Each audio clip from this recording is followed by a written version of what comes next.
Bem-vindos e bem-vindas ao B2B Insiders, o podcast que abre as portas do marketing B2B para transformar teoria em resultado. Eu sou o Gabriel Barbosa, estou aqui com o Davi Costa Lima. Davi, se você quiser se apresentar e apresentar aqui nossa convidada de hoje. Fala pessoal, Davi Costa Lima aqui, co-fundador do B2B Insiders junto com o Gabriel. É um prazer estar nessa nova temporada aqui do podcast B2B Insiders. E hoje nós temos o prazer de receber Carol Nucci para falar sobre um tema que todo mundo, toda certeza, já pesquisou, já se aprofundou um pouquinho, ao mesmo tempo também tem dúvidas. Então hoje a ideia é que a gente vá destrinchar um pouco de ABM e para isso a gente traz aí com muito prazer Carol Nucci. Carol, se quiser se apresentar um pouquinho, dizer um pouquinho de você, seja bem-vinda. Muito obrigada, gente. Estou super animada. Bom dia, boa tarde, boa noite. Não sei que hora o pessoal está assistindo. Vocês sabem que eu adoro falar desse tema. Davi e eu já falamos muito disso também. Então, um prazerzão estar aqui com vocês. Contando aí meus 30 segundos aqui rapidinho, eu gosto de falar primeiro que sou mãe de 4, uma humana e 3 cachorras. As cachorras dão tanto trabalho quanto a humana. Quando vocês olham pro meu fundo, dá para vocês verem que eu sou bem nerd, né? Tem uma coleção de Legos enormes aqui. Um lado que eu gosto de tinha maior vergonha de falar antes, hoje eu conto mais. E falando de carreira, eu acho que a primeira coisa que eu posso falar é que eu passei, estudei e trabalhei em um monte de lugar legal. E eu mudei muito de carreira. Então eu comecei como jornalista aos 16, mudei para engenharia química aos 20, trabalhei como engenheira para ter certeza de que não era isso, gente. Me encontrei no marketing. Acho que o marketing tem um bom meio termo entre humanas e exatas. Eu trabalhei em multinacional para descobrir o marketing e vendas. Então eu trabalhei quase 10 anos lá na 3M. Trabalhei tanto no B2C quanto no B2B, tanto em marketing, quanto em produto, quanto em vendas. E depois disso, tive minha primeira menina, que foi a Humana, a Olivia. Aí eu fui começar a empreender, eu me tornei sócio de uma consultoria de inovação por 5 anos, é um dos meus cases mais emblemáticos de ABM, inclusive. Depois fui empreender solo, como palestrante, como mentora de negócios, sobretudo negócios B2B, de venda complexa, sempre, né, pensando em implementação em escala de ABM. Recentemente, recebi o convite de empreender em conjunto de novo, então hoje estou como cofundadora e CMO da Conectas, que é uma empresa de educação corporativa focada em times de contato direto com o cliente, então marketing, vendas, produtos, CS, atendimento. É uma sociedade bem legal, com 3 ou 8 sócios, entre os quais estão então Carol Maciola, César Almeida e a HSM, então um projeto de educação novo, mas que já começa com muita experiência. E aí, contando a última coisa de ABM, né,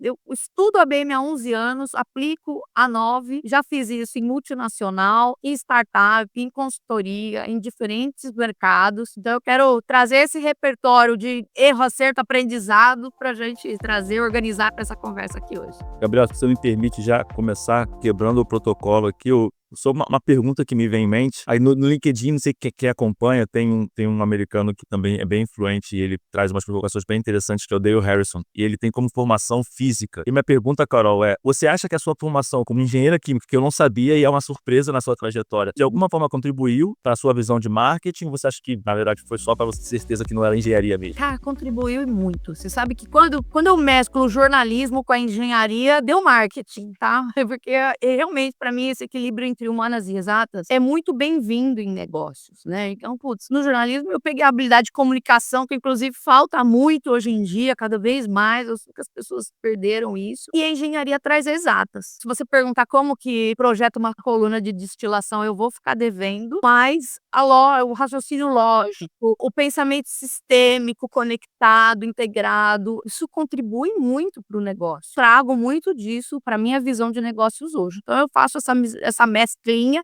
e conheço uma parte de dinheiro que está em marketing também, os marqueteiros raiz ficam meio pistola, mas hoje o mundo está muito mais transversal de repertório e a gente não precisa morrer abraçado com uma carreira se a gente encontrar oportunidade em outra e a paixão de fazer, né? Não, e é super interessante porque, assim, você falou que hoje em dia tá assim e tal, mas eu me formei em 2009, eu estudei na SPM e, sim, os meus melhores professores de marketing eram todos engenheiros, todos.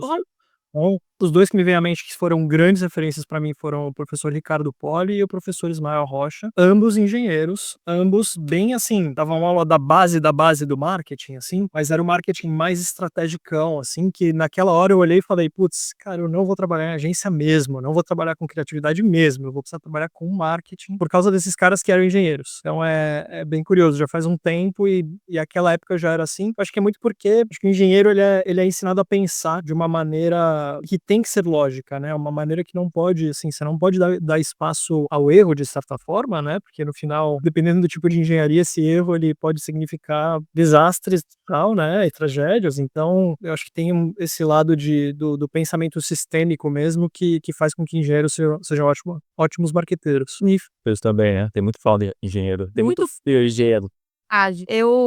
Não é que pessoas de marketing, professores de marketing raiz não consigam desenvolver essa habilidade, mas eu acho que, por exemplo, por muito tempo eu vi esse vai e volta de carreira como um problema. Depois eu entendi, eu falei, pô, aqui eu tenho uma coisa ótima para eu extrair o máximo de valor. Então eu aprecio as diferentes carreiras, mas falo que eu não voltaria atrás. Eu acho que foi importante ter feito a engenharia sim, e hoje cada vez mais, né? A gente tem dado, precisa saber filtrar, usar direito, transformar isso em insight. Eu acho que putz, se a gente aprendeu a fazer isso em um outro contexto, por que não nesse, né? E uma outra coisa que vocês falaram, né? Você está falando do marketing, que é, né, mais orientado à criatividade e tal. Eu acho que eu tive uma sorte de ter começado o meu marketing multinacional, que é uma indústria, então já tem um monte de engenheiro. Então, a visão marketing que eu aprendi foi muito, muito mais estratégica, conectada. É um marketing voltado a produto, mas que você amarra todas as pontas. Eu defendo muito essa visão que é mais ampla do marketing, né? A performance é legal, criatividade é legal, marca é legal, tudo isso é legal, mas isso são Ferramentas, né?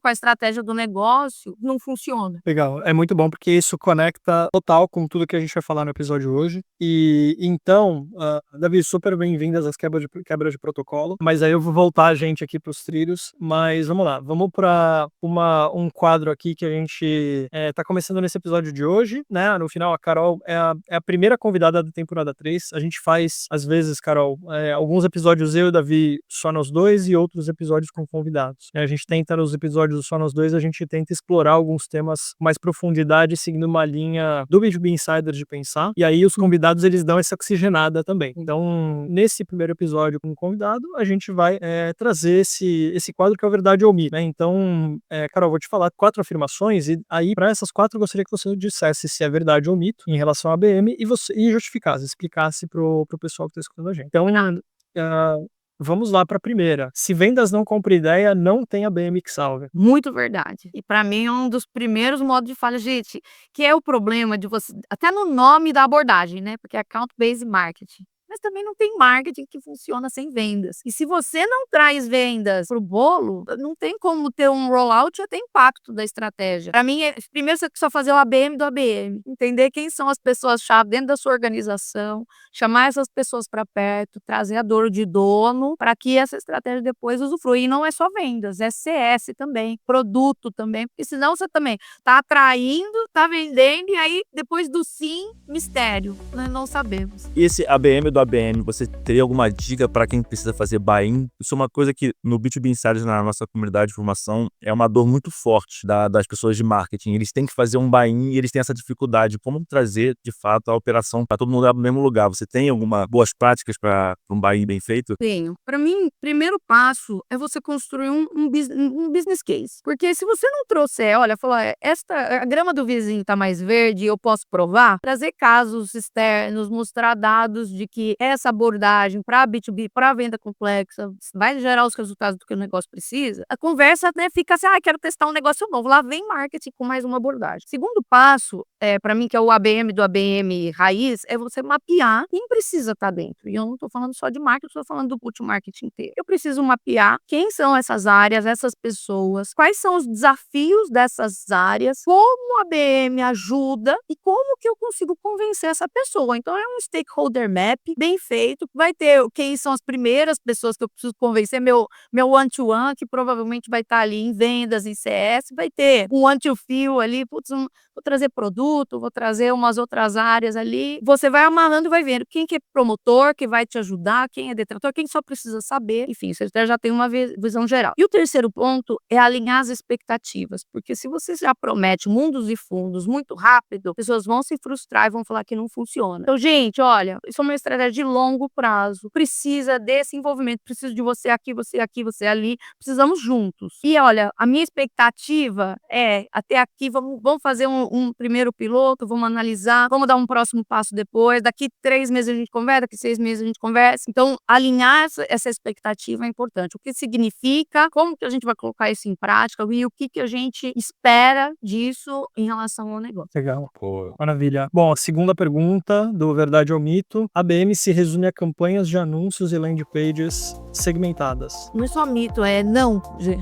Muita gente faz, mas não, por favor. E pra mim é onde eu acho que é o maior modo de falha, né? A campanha segmentada, ela é a pontinha do iceberg, né? Uma mídia personalizada, você faz uma coisinha ali. Mas não, eu tô falando de estratégia centrada em grandes contas, pautada em grandes contas. Isso envolve muito mais que a campanha. A campanha é uma consequência de um fundamento de negócio orientado em contas. boa.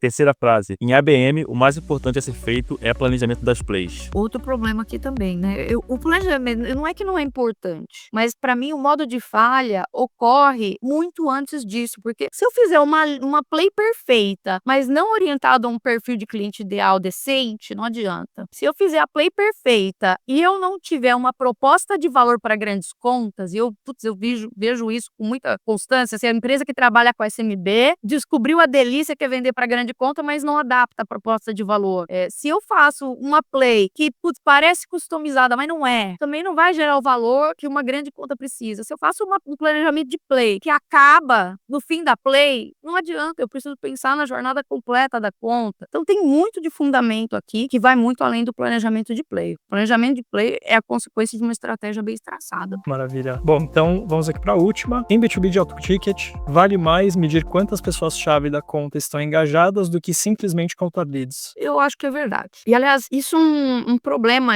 geral de marketing, de se apegar, às vezes, em volume. Não só de marketing, porque às vezes o negócio pressiona, né? De você ter grandes números. Eu quero os big numbers. Eu gerei 297 leads em uma semana. Se esses leads não estão nas contas-alvo, eles não têm valor para o negócio. Então, é muito melhor eu já partir desse. E eu estou falando aqui de negócios com go-to-market para vendas complexas, né? Importante. Eu não estou falando de B2B de alto volume, nem de B2C. Mas quando eu estou falando de venda complexa, é muito melhor eu já focar nas contas que têm o maior potencial de geração de valor para o meu negócio e aí atingir as pessoas que estão nesses comitês de compra do que eu sair lá, gerei 297 leads em uma semana, aí depois vendas vai perder tempo, marketing todo mundo vai perder tempo com isso. Bom, então vamos agora para a segunda parte, né? Uma pergunta direta e reta, Carol. Por que account-based go-to-market não é a mesma coisa que account-based marketing? Ou seja, account-based go-to-market não é a mesma coisa que ABM. Explica para nós um pouquinho a diferença desses dois conceitos. Para mim, a estratégia baseada em contas, ela começou no marketing, para dar mais direcionamento ao marketing em negócios de vendas complexas, para grandes contas. E tudo bem, mas eu acho que na hora que isso começou, a primeira coisa que o pessoal falou, mas não dá para você atrair as contas certas sem trabalhar com vendas junto. Aí já foi o primeiro elo. E dentro de ABM fala-se muito disso, de integração. Só que quando você expande essa visão para todo o go-to-market, isso faz muito mais sentido. Porque para gerar valor num negócio de venda complexa, eu preciso pensar nessa jornada ponta a ponta do cliente. Eu preciso pensar no go-to-market como um todo.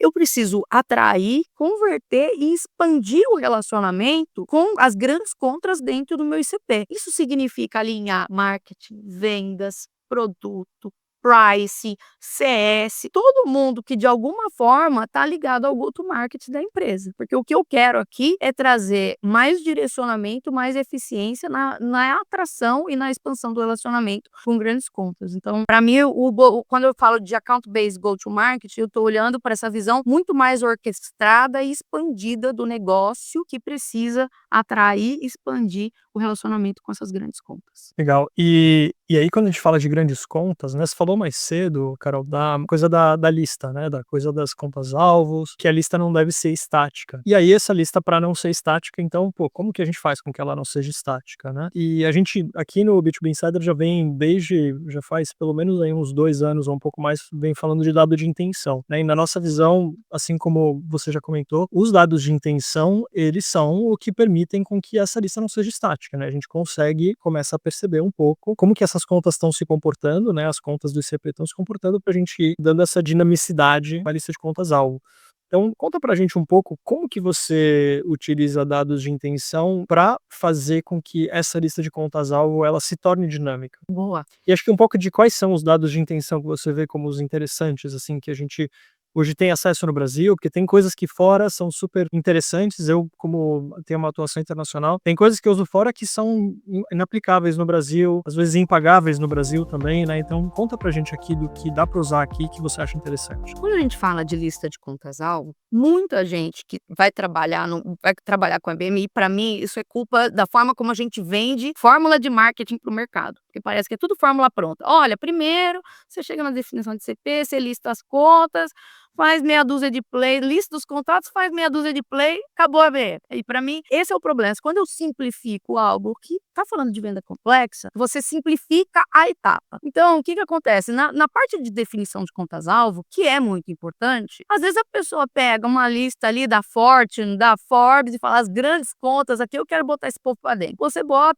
faz essa lista baseada no achismo. Segundo ponto, vai que você não fez no achismo. Putz, você estudou sua base de clientes, você estudou sua proposta de valor, viu que perfil de cliente tem maior match com você, com maior potencial de LTV e chegou numa lista de contas-alvo baseada no ICP. Esse é um eixo. Perfil de conta, né? O perfil de cliente ideal, ele é um eixo da qualificação. E aí, para mim, é o estático da lista. Só que não basta o estático. Eu preciso saber como que essa conta está em movimento. Então, eu acho que os dados de intenção entram aqui. É onde eu sinalizo o interesse. É quando eu vejo que uma conta na jornada, ela de fato evoluiu da etapa 1 para a etapa 2, da etapa 3, da etapa 4, etc. Porque no final, o que a gente quer enquanto negócio? A gente quer atrair e expandir o relacionamento com as contas certas, da forma mais eficiente possível. Então, eu preciso considerar esse movimento na hora de qualificar uma conta. Tenho duas contas com um perfil muito similar. Essa conta já está mostrando algum interesse, essa não. Se eu for focar, eu posso já trazer esse movimento da conta como uma qualificação,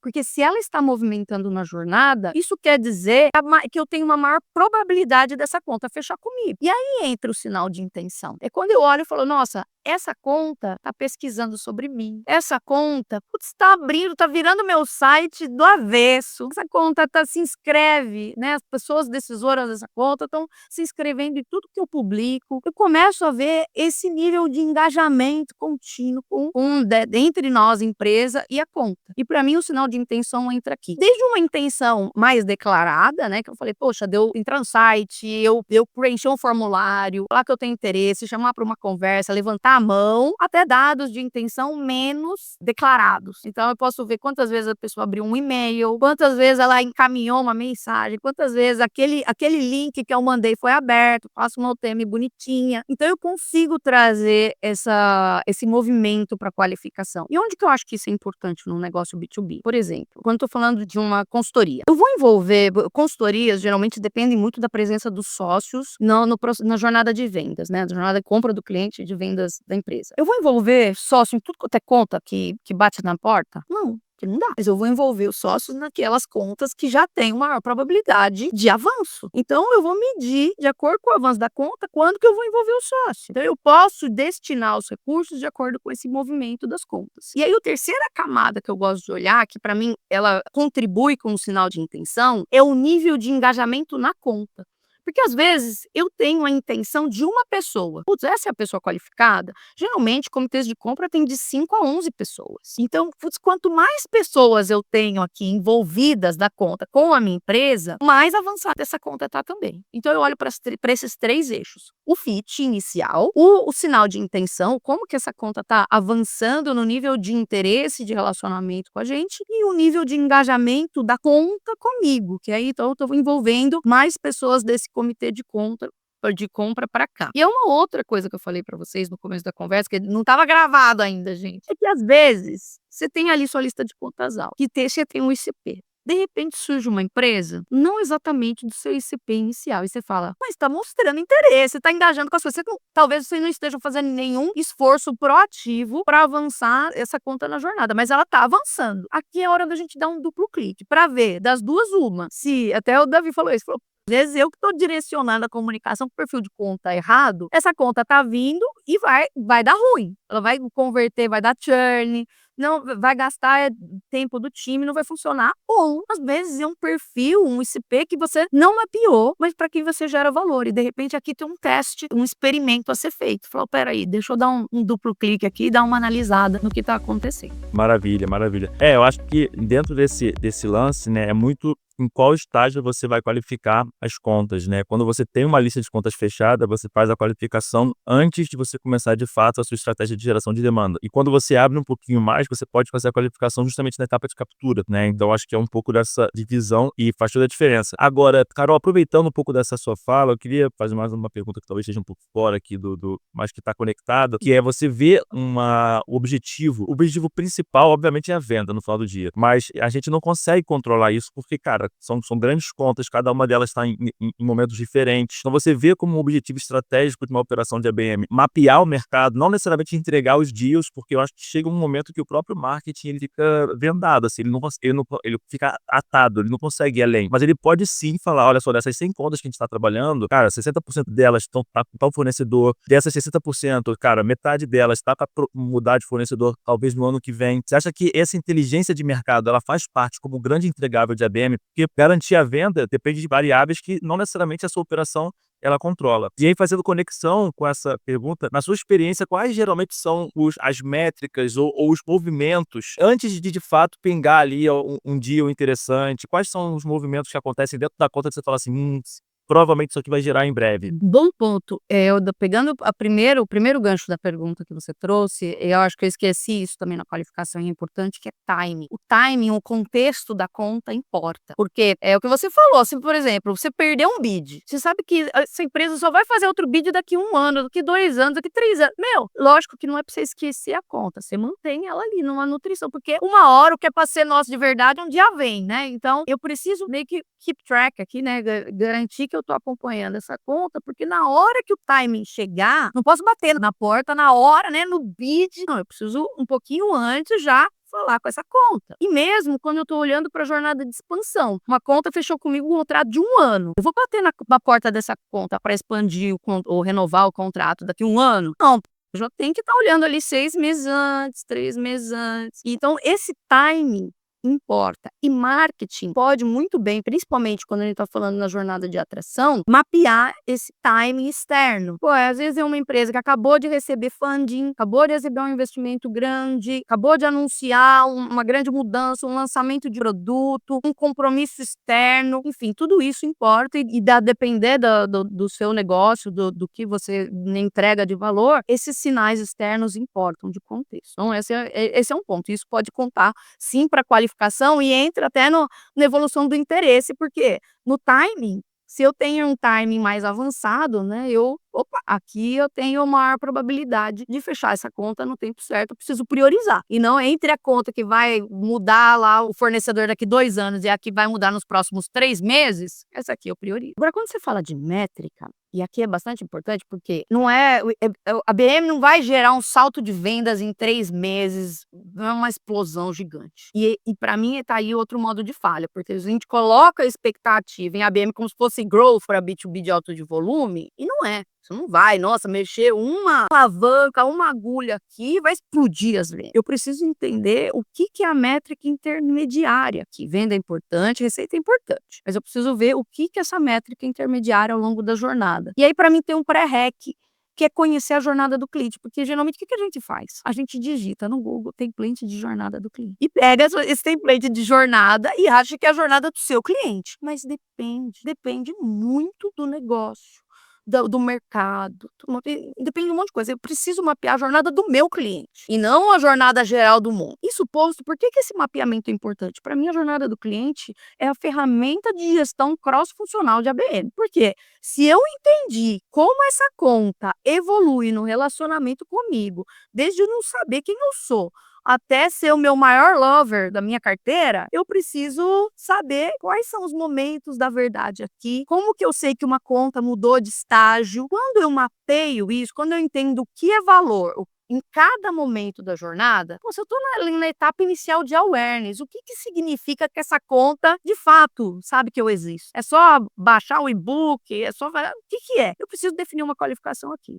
Se essa conta está em education, de fato, quantas pessoas eu tenho que ter engajando comigo? Em que tipo de conteúdo? Em que tipo de momento? Em que tipo de interação? Se essa empresa está já evoluindo na decisão, fala, puxa, o que é importante aqui? Ou como que eu entrego o valor? Então, quando eu parto da jornada do cliente, fica mais fácil, porque eu já sei o que é valor para essa conta em cada momento da jornada. Se eu sei, eu meço. E aí, para mim, está o ouro da métrica intermediária do ABM. Porque em 3 meses, você não vai entregar o salto de vendas que a gente falou, mas em 3 meses você avança no relacionamento com essas contas. Então, eu preciso saber, aquela conta que não sabia que nem quem eu sou. Em 3 meses, já tem 3 pessoas decisoras da conta, do comitê de conta, que sabem quem eu sou, já participaram de um evento, já aconteceu isso. Opa, beleza. Qual é a profundidade desse relacionamento? Olha, não é só um ponto, né? Ela foi no evento e me esqueceu. Então não adianta. Eu preciso manter o amor vivo. Então qual é a frequência? Qual é o nível desse relacionamento? E eu vou medindo esse avanço da conta. Para mim, isso é muito valor de curto prazo. No final, é receita. Mas se eu conseguir medir esse avanço intermediário, é muito bom. Não só na jornada de atração, mas também na jornada de expansão. Falo, essa conta completou o onboarding dentro da expectativa. E se eu medir um CSAT aqui, depois do onboarding, tá alinhado? Ou tempo de, até o primeiro valor. Porque uma coisa é eu vender uma promessa, outra coisa é eu entregar. Eu entreguei? Eu tenho como fazer essa jornada de forma mais personalizada? Eu já tenho uma evolução de interesse, num upsell, num cross-sell dentro da minha empresa? Eu consigo trazer a mesma lógica para a jornada de expansão também. Faz sentido? Total. Tudo que você falou aqui foi bastante coisa e acho que um episódio inteiro só em cima do que você falou agora. Daí é pra falar só de métrica mesmo que, putz. Exato. Não, e inclusive matou uma das perguntas aqui.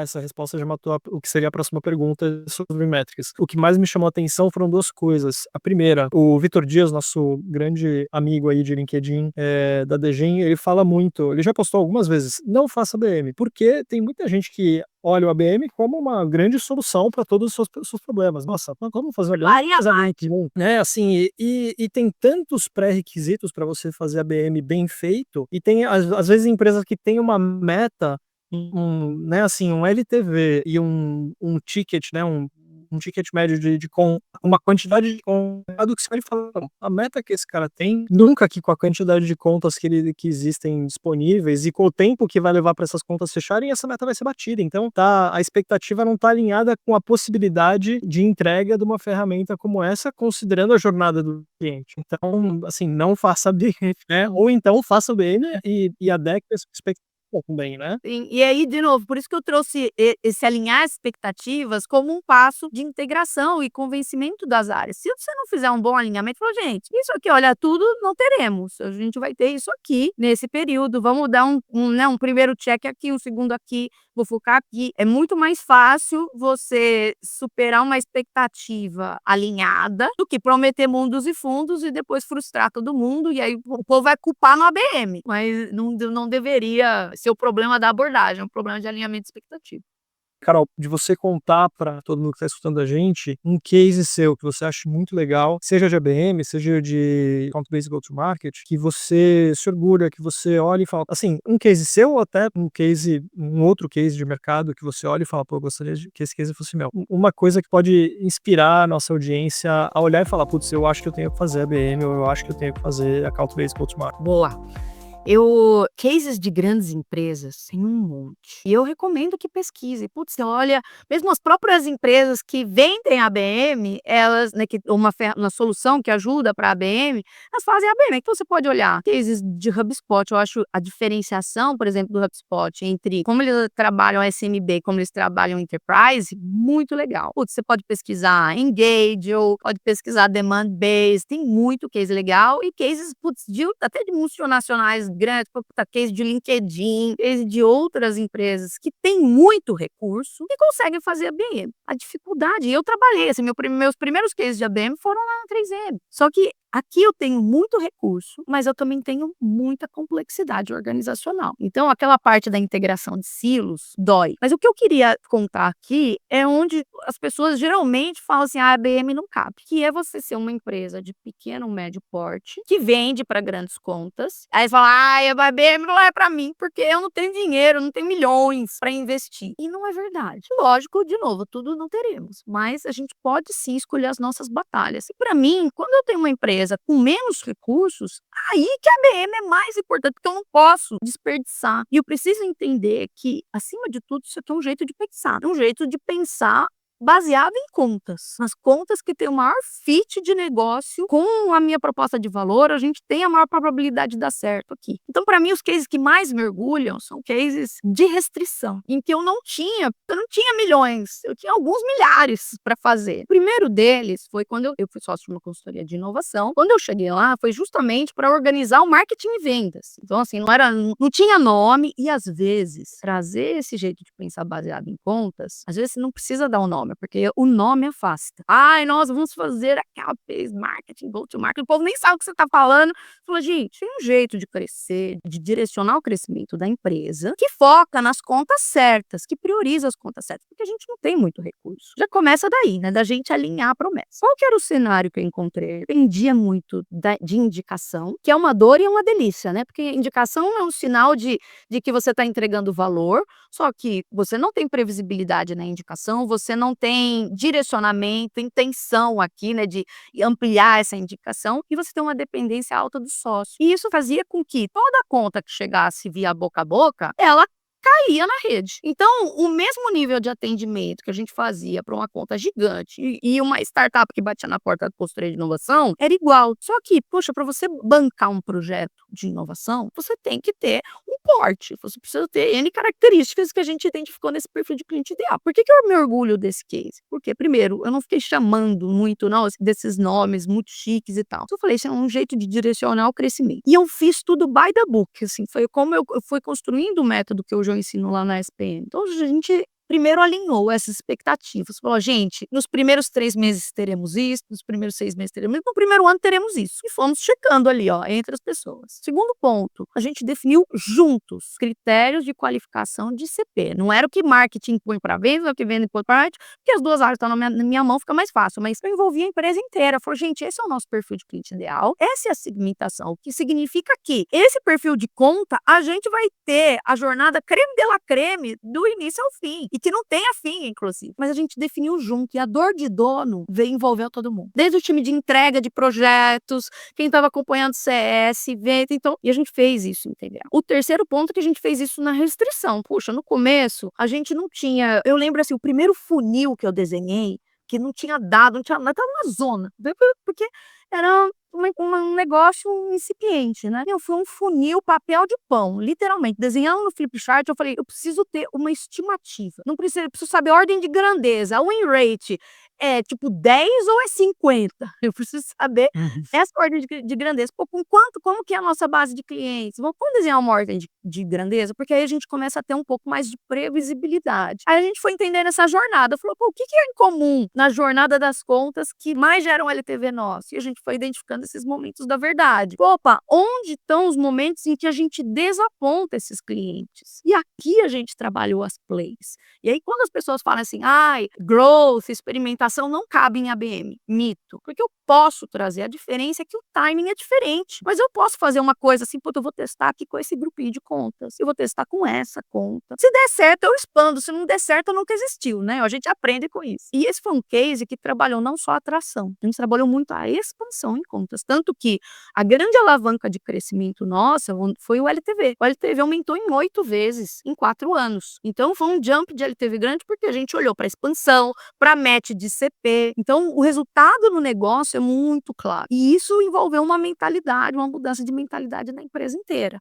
E eu contei muito com as métricas intermediárias que eu trouxe, de intenção, de avanço na jornada, de timing, para priorizar os poucos recursos que a gente tinha na direção das contas que tinham maior probabilidade de fechar, de dar o maior LTV que a gente precisava. Então, foi assim, quando eu olho para essa jornada de 4 anos, me dá um super orgulho. E junto, dentro dessa época, na consultoria de inovação, a gente lançou uma startup, que era uma startup que inclusive foi incorporada como uma nova BU, mas pensa assim, saiu do nada, a gente tinha 5 pessoas nessa squad, que eu falei, putz, vamos trabalhar aqui. O que a gente precisava? Validar o negócio. Eu falei, putz, se a gente chegar num determinado nível de receita, nas contas certas, etc., a gente valida o negócio para o próximo round de investimento. Então, vamos validar? E eu trouxe essa lógica baseada em contas aqui porque eu não podia errar. Errei, lógico, mas eu preciso diminuir o risco. Então, eu mapeei conta, trouxe nível de relacionamento como um critério de priorização de conta, porque eu precisava garantir essa eficiência ao longo da jornada do cliente, e a gente saiu de 0 a 5 milhões em um ano, uma estratégia account-based de ponta a ponta, da atração à expansão. Então, são 2 cases que foram dentro do mesmo negócio ali, que me dão muito orgulho, porque realmente foi trazer esse olhar baseado em contas para um cenário de restrição. Mas legal, tá, gente? Mas eu acho que esses 2 trazem um valor bastante legal. Eu preciso um dia documentar esse case, porque tem resultado bem.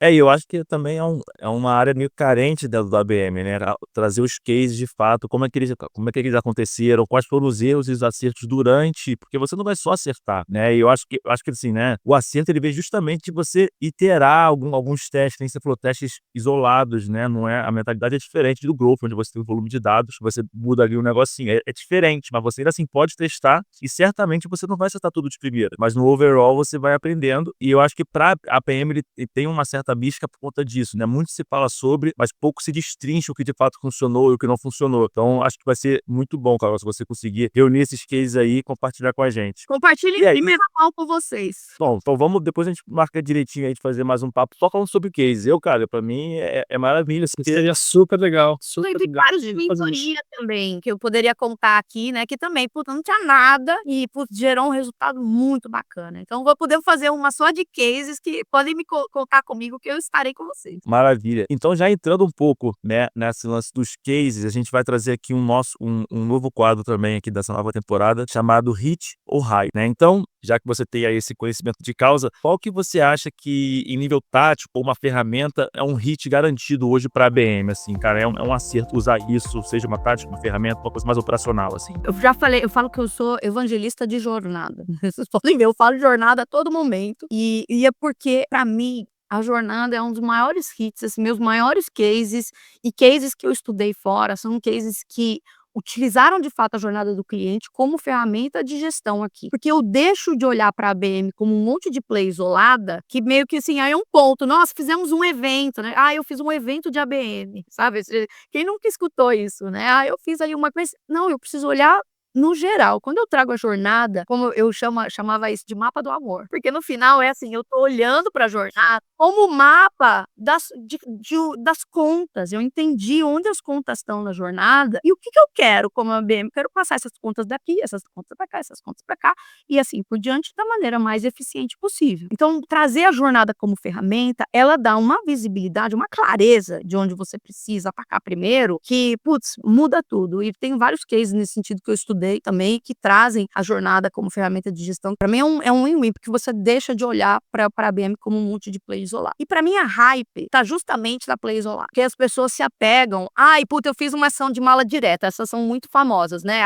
Mandei um mimo para os clientes, foi lindo, eles amaram. Mas tá, e o que aconteceu depois? Mistério. Eu fiz um evento de ABM lindo e tal, foi muito bom, tal, participaram as contas, tal. Eu falei, e depois o que aconteceu? Não pensamos nisso aí. Então, você olha muita campanha isolada, muito case de campanha isolada, inclusive, que é legal a gente conhecer, porque dá ideia, lógico, eu não estou falando que não é importante, mas você tratar a IBM com esse olhar de play milagrosa, para mim, é uma hype que não faz. E para a jornada, uma boa jornada, como é que você divide ela, então? Já que você falou, dá o ouro aí pra gente de alguma maneira. Se você está pensando em construir a jornada ou mapear, Como é que a gente faz isso? Eu gosto muito de olhar a jornada em 3 blocos, tá, porque primeiro de tudo eu tenho a conta. E aí para cada mercado, essa jornada tem etapas diferentes, né. Por exemplo, a jornada mais complexa com que eu já trabalhei foi a jornada de venda de produto para montador, ou seja, produtos que vão num carro. Isso é a época da 3M mesmo. Puta, a 3M vendia muito produto para depois Essas que você disse? eu vendo, por exemplo, partes do carro, pode ser peças, por exemplo, pode ser o a 3M o que que vende? Vende lixo, adesivo, espuma, um monte de tinta, enfim, sei lá, coisas que estão ali no carro, certo? Abafador de ruído, tipo, a 3M tem milhares de SKUs, né. Mas o que acontece? A gente vendia muito ali, ó, no lançamento do carro, porque primeiro lote de carro é um lote todo cagado, inclusive foi ali que eu aprendi, nunca compre o primeiro lote de um carro. Um monte de coisa, e aí o segundo lote vem consertado. Então a 3M é muito acionada aí, pra consertar problema do primeiro lote, porque aí você vê, você estava olhando pra economia de custo, caralho, deu problema. Só que aqui, a porcentagem no valor do carro é muito baixa, você está entrando para corrigir problema. Agora, se eu entrar na ideia do carro, eu mostrar que os meus produtos vão gerar valor para o carro, só que essa jornada demora de 3 a 5 anos, da primeira fagulha de um carro novo até ele ser lançado no mercado, essa jornada na época, né, deve ter encurtado, mas na época era de 3 a 5 anos. Meu, olha essa jornada de compra, ela tinha 3 etapas, entendeu? Super complexo, porque você tinha que acompanhar a etapa do design, do teste, não sei o que, etc. Então, para mim, essa primeira coisa é a compra. Cada mercado tem a sua. Aí eu tenho outra parte, que é o uso. Então, aqui entra onboarding, adoção, problemas que podem existir, etc. Até essa curva, né, de geração do primeiro valor, ela finaliza. E para cada mercado é uma coisa, né? Puta, alguns mais rápidos, outros mais lentos. Pega a jornada de uso de um Salesforce da vida. Meu, às vezes é 1 ano, 2 anos que você fica aqui. SAP, meu Deus, né? Implementação muito longa. E aí eu tenho a jornada de confiança, que para mim é depois que você tá estabelecido no mercado, dentro da empresa, não deu churn, aí você pode olhar, puta, como que eu gero um cross-sell, um upsell, como eu vejo que o cliente está satisfeito, não tá, como que eu incentivo indicação, como que esse cliente fala bem de mim para outros, como que ele renova o contrato, enfim. Para mim aqui é construção de confiança, que é o que faz a gente manter o relacionamento de longo prazo. Cada mercado é diferente, cada produto tem uma jornada de uso e confiança diferente, mas eu gosto de olhar sempre nesses 3 blocos. Legal. Putz, assim, também acho que daria pra fazer um outro episódio só falando de construção de jornada. Dá. Tem medo. Dá super. Eu adorei, eu anotei aqui, vou postar sobre isso e vou te marcar, Carol, falando do mapa do amor, que eu achei genial, porque realmente, né, quando você entende isso, putz, é como você entender a pessoa com quem você tem um relacionamento, né, você falou: "Pô, agora que entendo essa jornada, agora eu consigo atuar em cada pequena coisinha, porque aí a conquista tá garantida", né. Então eu adorei o mapa do amor. Um slide eu vou te mandar, que eu tenho, assim, as contas como bolinhas nessa jornada, né, pô, gente, é o que a gente quer, manter o amor vivo, escalar o amor. Se a gente escalar o amor Eu ia falar pro Gabriel postar, na hora que ele falou: "Vou postar isso", eu vi aquele cara da Tropa de Elite, né, Hoje é no Amor, sabe, o miliciano. Eu pensei, já pode foi cara, eu já pensei na hora, esse meme vai bombar, é ABM Hoje é no Amor. Fica aí, já tá efeito de realização.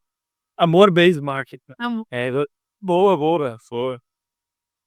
Maravilha. Bom, Carol, fala pro pessoal onde o pessoal te encontra, como que as pessoas podem fazer para continuar escutando você falar sobre amor-based marketing, sobre jornadas, sobre tudo isso que a gente falou hoje no papo de hoje. Pra gente manter o amor vivo, né, gente.